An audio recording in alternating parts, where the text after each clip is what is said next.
Welcome everyone to my page. Have a good time. Pankaj পাঠশালাৰ আজি আলোচনালৈ সকলোকে স্বাগতম জনাইছোঁ।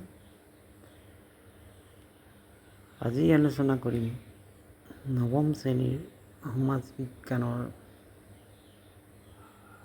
ইতিহাসৰ প্ৰথম অধ্যায়।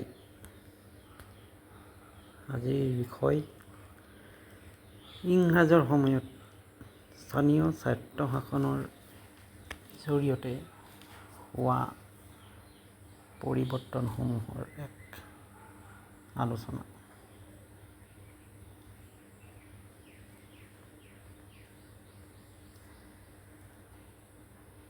ইংৰাজসকল ভাৰতলৈ অহাৰ পিছত বহুতো প্ৰশাসনিক পৰিৱৰ্তন সাধন কৰিছিলে। ইয়াৰ ভিতৰত স্থানীয় স্বায়ত্তশাসনৰ ব্যৱস্থা, পঞ্চায়ত পৌৰ নিকায়সমূহৰ বিকাশ অন্যতম আছিল। 1870 খ্ৰীষ্টাব্দৰ 14 ডিচেম্বৰ তাৰিখৰ পৰা কাৰ্যকৰী হোৱাকৈ বিত্তীয় বিকেন্দ্ৰীকৰণৰ যি প্ৰস্তাৱ, ইয়াৰ যোগেদি শিক্ষা, স্বাস্থ্য, পঞ্জীয়ন, জেল, পুলিচ আদি বিভাগৰ দায়িত্ব প্ৰদেশবিলাকক দিয়া হৈছিল। ৰেলত ৰিপনে স্থানীয় স্বায়ত্তশাসন বিকাশৰ ক্ষেত্ৰত গুৰুত্বপূৰ্ণ ভূমিকা আদায় কৰিছিল। সেইকাৰণে তেওঁ স্থানীয় স্বায়ত্তশাসন ব্যৱস্থাৰ জনক বুলিও আখ্যা দিয়া হৈছিল। Father of local self government in India.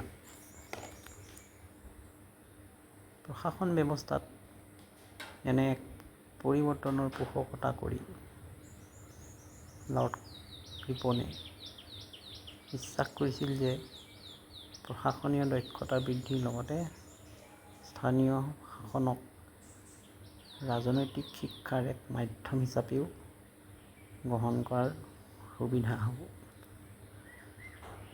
ভাৰতীয়ৰ মাজত শিক্ষা বিস্তাৰ আৰু ৰাজনৈতিক চেতনা বৃদ্ধি কৰিব পৰা যাব।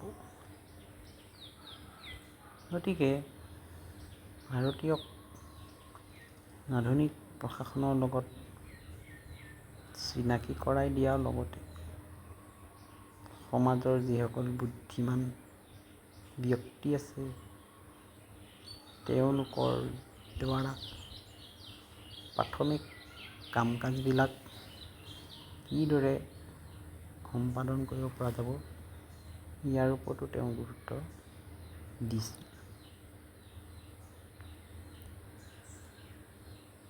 লৰ্ড ৰিপনে 1882 খ্ৰীষ্টাব্দতে ঐতিহাসিক প্ৰস্তাৱ মৰ্মে প্ৰত্যেকটো মহকুমাত একোখনকৈ লোকেল বোৰ্ড গঠন কৰে আৰু তেওঁ স্বায়ত্তশাসনৰ প্ৰস্তাৱসমূহ সমগ্ৰ ভাৰতবৰ্ষতে কাৰ্যকৰী কৰিবলৈ নিৰ্দেশো দিছিল।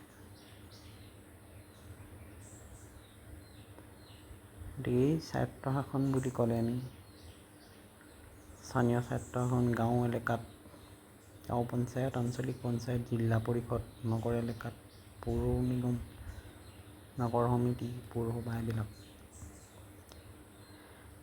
তেওঁৰ এই নিৰ্দেশসমূহ প্ৰদেশসমূহৰ মুখ্য শাসনকৰ্তাসকলে দুই ধৰণেৰে কাৰ্যকৰী কৰিব পাৰিছিল। কিছুমান প্ৰদেশত জিলা পৰ্যায়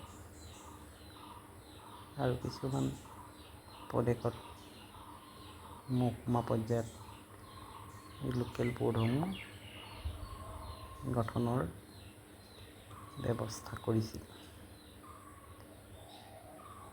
গাঁও পঞ্চায়ত গাঁও অঞ্চলৰ সমস্যা সমাধানৰ কাৰণে গঠিত হৈছিল। ঠিক তেনেকৈ অসমত মহকুমা পৰ্যায়ত লোকেল বোৰ্ডসমূহ গঠন হৈছিল। গ্ৰাম্যাঞ্চলৰ দৰে নগৰ অঞ্চলসমূহতো স্থানীয় স্বায়ত্তশাসনৰ তলতীয়া হৈছিল। সেয়েহে 1882 খ্ৰীষ্টাব্দত স্থানীয় স্বায়ত্তশাসনৰ প্ৰস্তাৱ মৰ্মে নগৰীয়া অঞ্চলৰ বাবে নগৰ সমিতি, নিকায়সমূহ, পৌৰসভা, পৌৰ নিগম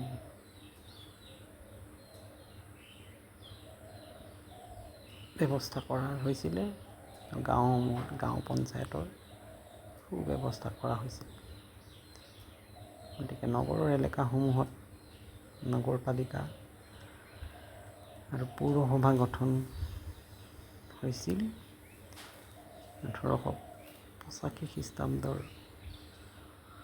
স্বায়ত্তশাসন আইনখনে জিলা পৰ্যায়ত উপায়ুক্তসকলকহে লোকেল বোৰ্ডৰ সভাপতিত্ব কৰাৰ ক্ষমতা দিছিল। গতিকে এই ধৰণে নগৰ পৰ্যায়ত নগৰপালিকা, পৌৰ নিগম, পৌৰসভাৰ গঠনৰ সুব্যৱস্থা কৰিছিল। Thank you for your support. See you again next video.